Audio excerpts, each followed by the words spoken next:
Oi gente, tudo bem? Aqui é a Belly, sejam todos bem-vindos ao canal e estamos aqui para um react diferente, um vídeo diferente. Então, a gente anda reagindo muita coisa sobre Shumatsu no Valkyrie. Tá, eu acho que é assim.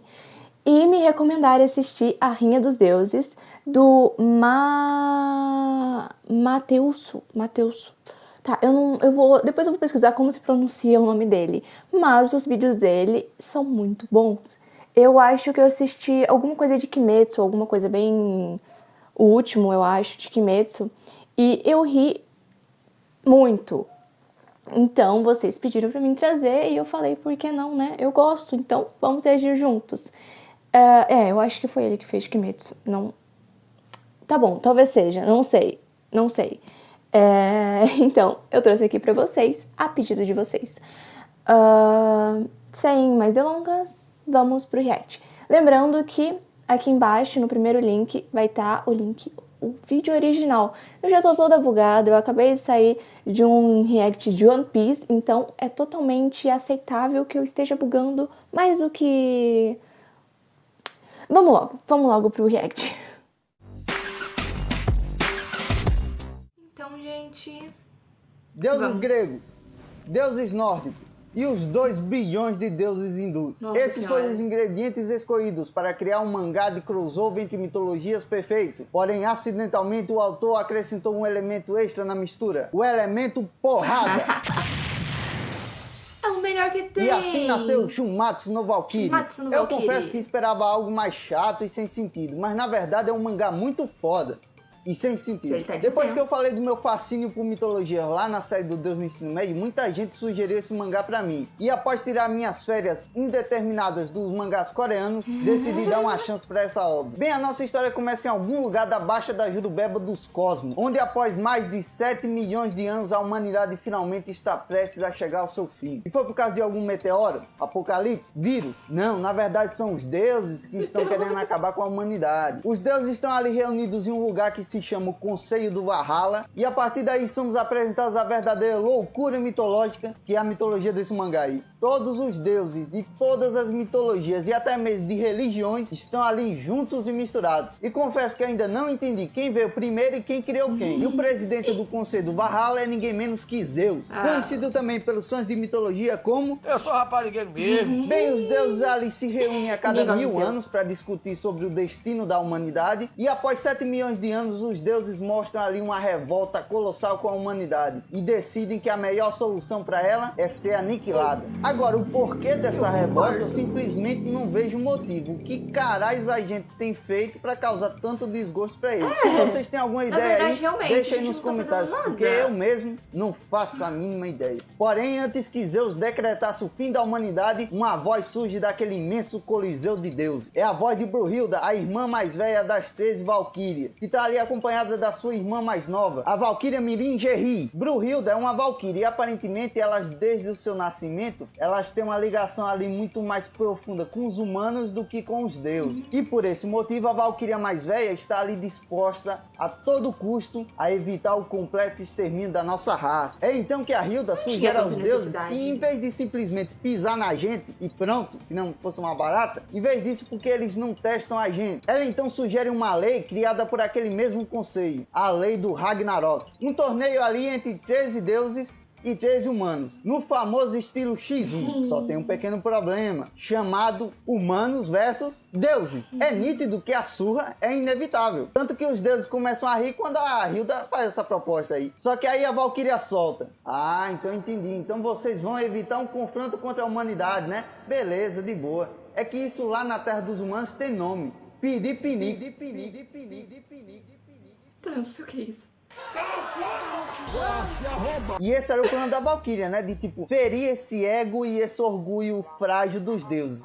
Só dela falar, tipo, Vocês estão evitando lutar contra os humanos, estão pedindo pinique. Eles ficaram tudo puto e Zeus fica todo loucaço lá com a provocação da Valkyria, né? E anuncia que terá sim o Ragnarok. E agora cabe a Hilda encontrar os 13 maiores Xandões da história da humanidade. E uma coisa importante de se falar é que não é falado em qual ano se passa Shumatsu no Valkyrie. Mas isso meio que não importa, porque todos os personagens que aparecem ali são atemporais. Por exemplo, as figuras históricas que aparecem na arena já morreram há anos. O que é invocado ali são as almas delas. E sem enrolação, o mangá já parte para a primeira luta, onde os deuses selecionam como sua vanguarda ninguém menos que o deus do trovão, Thor. Exagerado esse martelão dele aí? Pra caralho. Porém, eu achei muito da hora que o criador do mangá deu uma certa diferenciada aí no design de deuses que meio que já estavam padronizados na cultura pop. Tipo o Zeus, esse velho caduco aí. Isso é muito fora do padrão de aparência que as outras obras dão aos Zeus. Bem, e agora do lado da humanidade, aquele que irá representar a nossa vanguarda é o chinês mais OP do jogo, Dynasty Warriors. O fodendo Lubu, meus amigos. E não é só a alma do lutador que é summonada ali não. As figuras que tiveram ali um contato com o lutador também são invocadas ali. E temos aí mais uma característica marcante desse mangá. Ele não é só uma porradaria desenfreada não. Enquanto rola as lutas, surge ali flashbacks que contam a história tanto do deus como do humano. Além dos personagens da plateia falarem um pouco sobre sua história com os combatentes lá, dando ali quase uma aula de história enquanto tá rolando o campeonato. Mas não vai substituir sua aula de história por Shumatsu no Valkyria não. Porque, querendo ou não, ainda é uma porradaria desenfreada. Se for para definir Shumatsu em uma frase seria, é tipo o Super Xandão dando aula de história. O combate começa e já de início a gente fica como? Cara, esse pedaço de bambu aí não vai trancar o martelo do Thor não, velho. Isso é impossível. Só que aí que descobrimos o grande segredo das Valkyrias. As Valkyrias têm a habilidade de se transformar em armas. Armas fortes o suficiente para poder machucar até os deuses. O Lubu consegue machucar o peito do Thor com sua lança que está fortalecida ali com a força da Valkyria Hrandigris. E a Hilda chama aquela técnica ali de juntar o humano com a Valkyria de Volund. E já nessa primeira luta percebemos que apesar dos deuses serem ali muito superiores aos humanos, existem ali lados que ambos se parecem até demais. É esse o caso do Lubu e do Thor. Os dois foram as maiores lendas de seus reinos. Tanto que chegou o momento que os dois se perderam num tédio profundo, quase uma depressão ali, por não arrumar um adversário à sua altura. Os caras desenvolveram ali uma síndrome do Saitama, tá ligado? E é muito da hora quando os dois se olham ali, vendo que finalmente encontraram um adversário à sua altura, e eles se olham ali como se fossem duas crianças que não brincavam há milhares de anos, tá ligado? Bem, apesar do Lubu ser foda pra caralho, o corpo dele ainda é um de mortal, e após tentar segurar ali um ataque do martelo do Thor, as pernas do coitado se quebram. E mesmo com a ajuda do ódio rubro, que é o famoso cavalo do Lubu, né? A lenda da China acaba sendo derrotada pelo deus Thor, que dá uma marretada brutal bem na cabeça dele. Aprendeu, né? Tem que ser na cabeça. E com isso, a primeira vitória do Ragnarok vai pro lado dos deuses. Nesse meio tempo é apresentada a lista de todos os 26 lutadores que irão participar do Ragnarok. Alguns dos nomes do lado dos humanos eu nem conhecia ou pelo menos nem lembrava que existiam. Já outros eu até me surpreendi. Por exemplo, Nostradamus e Nicolas Tellerman, um maluco das lâmpadas. Esse cara vai fazer o que lutando? Vai jogar lâmpada nos outros? E também teve o Rei Leônidas de Esparta, né? Sério, assim que eu vi o nome dele na lista, eu já imaginei ele se encontrando com os outros lutadores da humanidade ali e batendo esse papo aí. Eles estão prontos pra arregaçar aqueles deuses lá? Deuses? Ô Leônidas, eu acabei de chegar aqui e não tô sabendo dessa história não. É o fim do mundo. Eu vi. A gente vai lutar contra os deuses da mitologia grega, tipo Zeus? Pouco mais. Como assim, Leônidas? Um pouco mais? Tipo os nórdicos também? Porque aí já é foda, né? Juntou Zeus e Thor, não tem para-raio que tanto. Eu vi, é o fim do mundo aí. Eu vi. Seremos nós 13 contra os 13 maiores deuses de todas as mitologias. Isso aí nem eu vi. Ô Leandro, você tem que parar de arrumar essas confusão, viado. Bem, com a primeira derrota, a Hilda decide apelar logo e usar seu grande trunfo. Quem será o próximo lutador é ninguém menos que ele, o primeiro de todos nós. Silêncio e respeito, porque o pai tá on. O próximo combatente é ninguém menos que Adão, o pai da humanidade. E os crentes hardcore ficaram como quando viram isso aí? O Alan.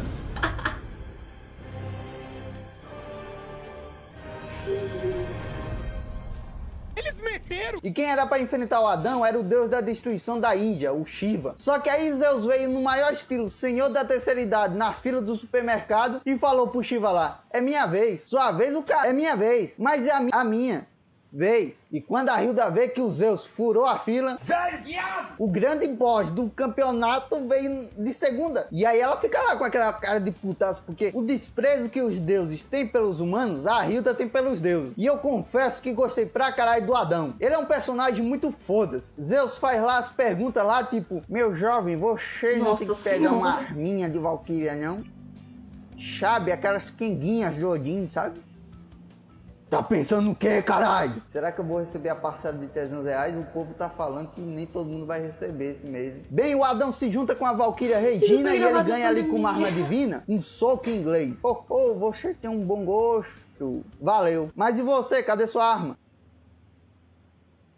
Eu juro que quero escutar meus punhos estralando seus ossos, por isso vou de mão limpa. Zeus parte pra cima de Adão e incrivelmente não consegue fazer um único arranhão no nosso pai. E não sendo bastante, logo em seguida, o Adão começa a usar as mesmas técnicas que Zeus usou contra ele, chegando ao ponto de dar um murro na cara do rei do Olimpo. E aí geral fica em choque, né? Não é possível que aquele soco inglês esteja fazendo esse tanto de estrago.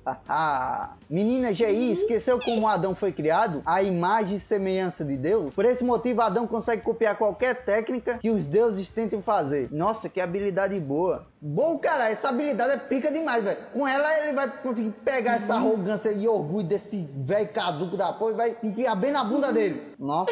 Zeus fica putaço e já parte pro golpe mais OP. Golpe que ele copiou de seu próprio pai. O golpe capaz de parar o tempo. Eita!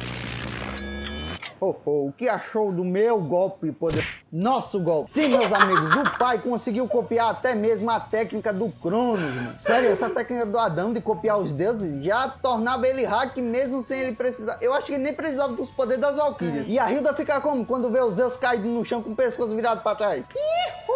Porém, o rei dos deuses não cairia tão fácil. Zeus se levanta e pergunta a Adão por qual motivo ele está lutando. Porque o que todos dizem por aí é que ele é o humano que mais odeia os deuses. Porque, como bem vemos no flashback dele, Adão e Eva foram expulsos injustamente do Éden. Só que aí o pai diz que não está lutando por ódio contra os deuses. E aí os Zeus pergunta, né? E por que você está lutando então, caralho? E por acaso um pai precisa de motivos para proteger suas próprias crianças? Na moral, velho, ninguém aguentou. Até eu na plateia chorei. Caralho, paizão é zica mesmo, hein? E agora Zeus usa seu grande trunfo. Após passar por uma metamorfose ali, ele assume a sua forma final. A forma Adames. Uma forma que coloca o rei dos deuses ali no seu maior ápice de poder. E agora sim, agora os Zeus conseguem. Não, na verdade os Zeus continuam levando murro na cara. Só que tava bom demais pra ser verdade. Mesmo Adão podendo copiar cada golpe dos Zeus, tem um pequeno detalhe. Porque a cada golpe que o Adão dá, mais sobrecarregado ele fica. Até que chega o ponto que o Adão fica cego de tanto usar o poder dos olhos dele. E aí, meus amigos, ele apanha. Não só ele. O leitor também leva os murros dos Zeus. Porque você tava ali também torcendo pra ele dar um pau no velho caduco do Olimpo. A plateia fica ali muito desesperada, começa a gritar pra ele desistir, que ele já provou, que ele era forte e tal. Até que o Adão pensa, em algum lugar existe uma criança chorando. E novamente movido por esse sentimento paterno, Adão leva um soco certeiro do Zeus só pra saber onde estava a cabeça dele e poder agarrar os cabelos dele. Os dois agora começam a trocar socos e a arena inteira fica em silêncio, só vendo aquele espetáculo ali. Até que Zeus cai de joelhos na arena. Porém... Li...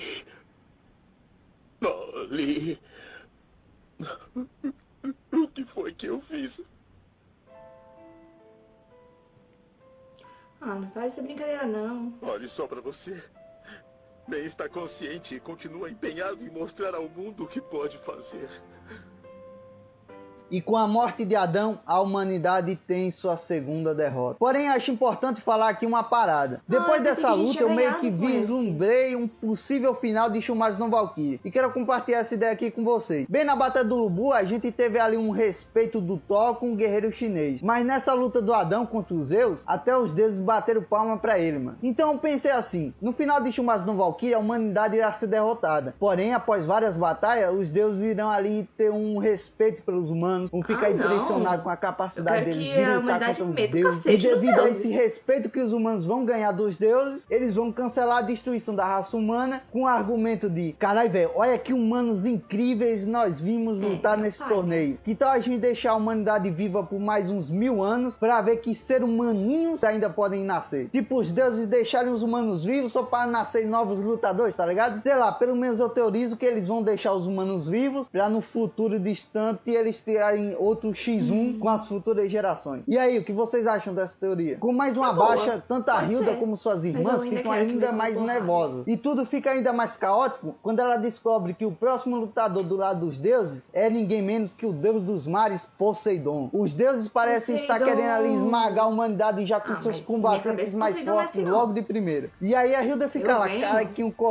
coloco agora? Coloca o Tesla pra acender uma lâmpada, Nostradamus pra falar: eu profetizei minha derrota. Só que aí o próximo participante já chega do lado e diz: eu vou. Sasaki Kojiro, o famoso eu não conheço e tive que ir na Wikipédia pra saber quem era. Ele é um desses famosos samurais fodões lá da história do Japão, tá ligado? Só que Não. tem um pequeno problema. Geral que foi invocado até agora, foi invocado ali na sua fase do seu auge, sabe? Geralmente são mais jovens, com um físico mais adulto, mais forte. Só que o Sasaki foi invocado com uma aparência idosa. Só que aí que está o hack do menino. Pelo que eu entendi, a sua habilidade com a katana está em constante evolução. Em outras palavras, o fim de sua vida é sua verdadeira era de ouro. O Sasaki e o Poseidon se encontram na arena e descobrimos que Poseidon é um deus arrogante que menospreza até mesmo os deuses abaixo de si. E agora, pela primeira vez, temos um contraste entre a humanidade e os deuses. Porque na luta do Ubu contra o Thor, nós vimos dois lutadores que encontraram em sua vida, mesmo sendo de mundos diferentes, o mesmo sentimento. O sentimento do tédio de não ter um inimigo à sua altura. Mas agora temos Poseidon, aquele que é tido como Deus que mais se comporta como um Deus. O mais orgulhoso de todos. Aquele que mantém seu olhar abaixo para seus adversários, mostrando Percy ali seu Jackson não total me ensinou desprezo assim, por hein? qualquer um. E do outro lado temos Sasaki, o homem com ausência de qualquer tipo de orgulho e o maior exemplo de humildade. O samurai que tinha a capacidade de prever os combates antes mesmo deles começarem. Ou seja, ele olhava para o adversário e se ele visse ali que ele ia perder, ele falava o quê? Perdemos, desiste. Tanto que até hoje ele não conseguiu vencer nenhum combate. Ele é praticamente um Yasuo bronze, tá ligado? Mas é por causa disso que o Sasaki se tornou tão habilidoso. Antes do combate começar, só dele analisar o Poseidon ali, ele já conseguiu prever dezenas de maneiras diferentes dele perder aquele combate. Nossa. E é isso que acontece. Quando o Poseidon avança pra cima dele, ele não consegue acertar um único golpe no samurai. Pelo menos até quando ele começa a lutar sério e tira aquela face séria dele de desprezo e mostra sua arrogância podre de verdade. Quando ele começa a lutar sério, ele deixa sua antiga postura, ou seja, Sasaki não teve tempo de prever o ataque dele. E aí os deuses ficam lá na torcida pelo Poseidon, né? Vai lá, peixinho, vai lá com a Menos, tal, Magikarp divina, não sei o quê. E o Poseidon fica puto com os caras torcendo. Aí o Sasaki chega pra ele e diz: cara, cadê o respeito com os fãs?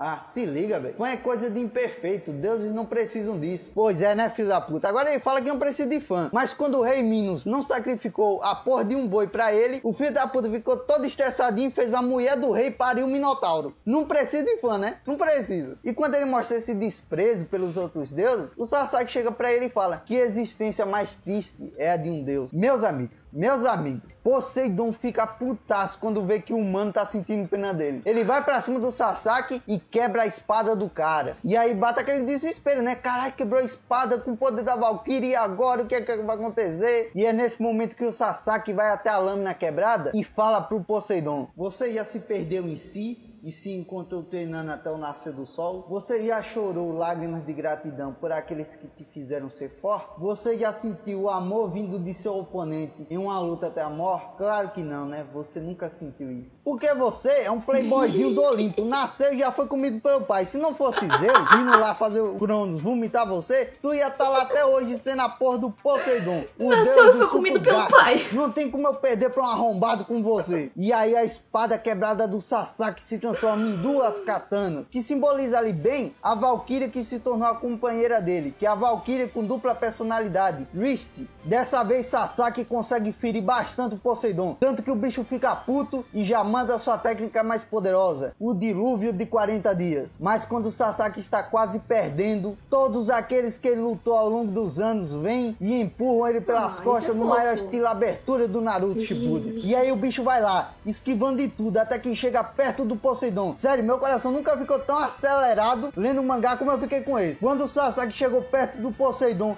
e passou a lambida no braço dele, eu fiquei: morra, Poseidon, morra, sua cara de porta. E aí ele pega o tridente com a outra mão, e aí já bate aquele desespero: ah não, velho, ah não, a terceira vez vamos ter que pedir música pro Fantástico mesmo. E aí o Sasaki vai lá e corta o outro braço do peixe filho da puta. E aí nós, morra, Poseidon, morra logo, desgraça. E aí o Lazarento ainda pega o tridente com a boca. Ai, que bicho satanás, bicho, morra logo, velho. Bicho insistente da porra, velho, morra logo, Magikarp chata do caralho. E aí quando o Sasaki corta o filho da puta no meio, toma no cu. Acabou! Acabou! É tetra! Não acabou, né? É tetra! É tetra! Acabou! Acabou! Gente, acabou! Eu pensei que ele, sei lá, ia se materializar de novo como água. Fui iludida por mim mesma. Iludida não, né? Que bom que não se materializou. Gente, cara, é muito foda. Ó, logo mais sai a parte 2, hein, gente? Não precisa nem pedir que vai sair a parte 2. E se tiver parte 3, a gente vai pra parte 3 também. Então, se você me acompanhou até aqui, deixa o like, se inscreve no canal. Deixa algo pra mim... Eu sempre falo deixa. Se você quiser deixar alguma recomendação nos comentários, pode deixar que logo mais eu estarei reagindo a ela. Então, é isso. Beleza? Até a próxima. Tchau!